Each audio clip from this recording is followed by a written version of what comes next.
100 ദിവസത്തിലധികമായി തുടരുന്ന Israel Palestine യുദ്ധം പുതിയ തലത്തിലേക്ക് ഉയരുന്നു. ഇരു രാജ്യങ്ങളും തമ്മിലുള്ള സംഘർഷം ലോക യുദ്ധത്തിലേക്ക് നയിക്കുമോ എന്ന ആശങ്കയുമുണ്ട്. പലസ്തീനിനെ സഹായിക്കാൻ ഹൂതികൾ ചെങ്കടലിൽ ആക്രമണം നടത്തിയതോടെ തന്നെ യുദ്ധത്തിന് പുതിയ മുഖം തുറന്നിരുന്നു.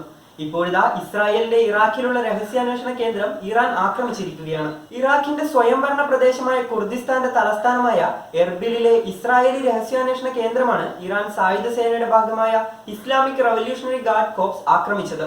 ഇറാന്റെ ഔദ്യോഗിക വാർത്താ ഏജൻസി തന്നെയാണ് ഇക്കാര്യം റിപ്പോർട്ട് ചെയ്തത്. സിറിയയിലും കുർദിസ്ഥാൻ മേഖലയിലും ഒന്നിലധികം മിസൈൽ ആക്രമണം നടത്തിയെന്നാണ് റിപ്പോർട്ട്.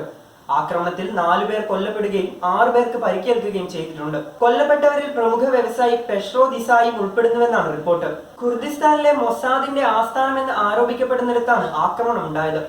ചാരപ്രവർത്തനങ്ങൾ വികസിപ്പിക്കുന്നതിനും മേഖലയിൽ തീവ്രവാദ പ്രവർത്തനങ്ങൾ ആസൂത്രണം ചെയ്യുന്നതിനുമുള്ള കേന്ദ്രമായി പ്രവർത്തിച്ച ആസ്ഥാനമാണ് തങ്ങൾ ആക്രമിച്ചതെന്ന് ഇറാൻ പ്രസ്താവനയിൽ അറിയിച്ചു. ഗാസയിലെ ഇസ്രായേലിന്റെ ആക്രമണത്തിന് മറുപടിയായാണ് ആക്രമണമെന്നും പ്രസ്താവനയിൽ വ്യക്തമാക്കുന്നു.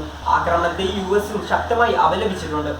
ഇറാൻ പലതവണ മുന്നറിയിപ്പ് നൽകിയിരുന്നെങ്കിലും ഇതാദ്യമായാണ് നേരിട്ട് യുദ്ധത്തിൽ പങ്കെടുക്കുന്നത്. ഇതോടെ ഇസ്രായേൽ ഹമാസ് യുദ്ധം കൂടുതൽ രാജ്യങ്ങളിലേക്ക് വ്യാപിക്കുകയാണ്.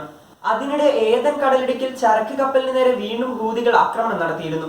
അമേരിക്കൻ ഉടമസ്ഥതയിലുള്ള മാർഷൽ ദ്വീപിന്റെ പതാകയേന്തിയ ജിബ്രാൾട്ടർ ഈഗിൾ കണ്ടെയ്നർ കപ്പലാണ് തിങ്കളാഴ്ച ആക്രമിക്കപ്പെട്ടത്.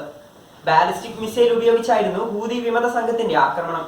അമേരിക്ക UK സഖ്യസംഘം ഹൂതികൾക്ക് നേരെ നടത്തിയ ആക്രമണ പരമ്പരയ്ക്ക് പിന്നാലെയാണ് ഹൂതികളുടെ പ്രതികാര നടപടി. യമനിലെ സായുധ വിമത സംഘമായ ഹൂതികൾ പലസ്തീനികൾക്ക് ഐക്യദാർഢ്യം പ്രഖ്യാപിച്ചുകൊണ്ട് നടത്തുന്ന ഈ ആക്രമണങ്ങൾ ചെങ്കടലിൽ നിന്ന് മറ്റിടങ്ങളിലേക്ക് കൂടി വ്യാപിക്കുകയാണ്. ആക്രമണം കപ്പലിന് കേടുപാടുകളൊന്നും ഉണ്ടാക്കിയിട്ടില്ല. എങ്കിലും യമനിലെ ഹൂത്തി കേന്ദ്രങ്ങൾക്ക് നേരെ നടത്തിയ സംയുക്ത സൈനിക ആക്രമണങ്ങൾക്ക് ശേഷം നടക്കുന്നവ അമേരിക്കയെയും UKയെയും വെല്ലുവിളിക്കുന്നതാണ്.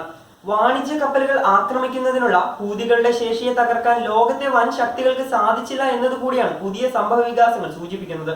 30-ലധികം ആക്രമണങ്ങളാണ് കഴിഞ്ഞ 6 ആഴ്ചകൾക്കിടെ ഹൂതികൾ ചെങ്കടലിൽ നടത്തിയത്. അതിശക്തമായ തിരിച്ചടികൾക്ക് അമേരിക്ക ഒരുങ്ങുന്നുവെന്ന വാർത്തയും പിന്നാലെ പുറത്തു വരുന്നുണ്ട്. ചെങ്കടലിൽ പ്രതിരോധ സഖ്യം ശക്തിപ്പെടുത്തുന്നതിനൊപ്പം ഇറാഖിൽ സഖ്യസേനാ വിന്യാസം കൂടുതൽ ശക്തിപ്പെടുത്തുന്നതിനുമാണ് അമേരിക്കയുടെ നീക്കം. ഇറാന്റെ കടന്നുവരവും അമേരിക്ക ബ്രിട്ടൻ പ്രത്യാക്രമണങ്ങളും മധ്യേഷ്യയെ കൂടുതൽ സംഘർഷഭരിതമാക്കുമെന്നത് തീർച്ചയാണ്. ആക്രമണങ്ങളും പ്രത്യാക്രമണങ്ങളും തുടർക്കഥയാകുന്ന പശ്ചിമേഷ്യയിൽ സമാധാനത്തിന്റെ മരുപ്പച്ച ഉടനൊന്നും കാണാനാവില്ലെന്ന സൂചന കൂടിയാണ് ഇപ്പോഴത്തെ സംഭവ വികാസങ്ങൾ സൂചിപ്പിക്കുന്നത്.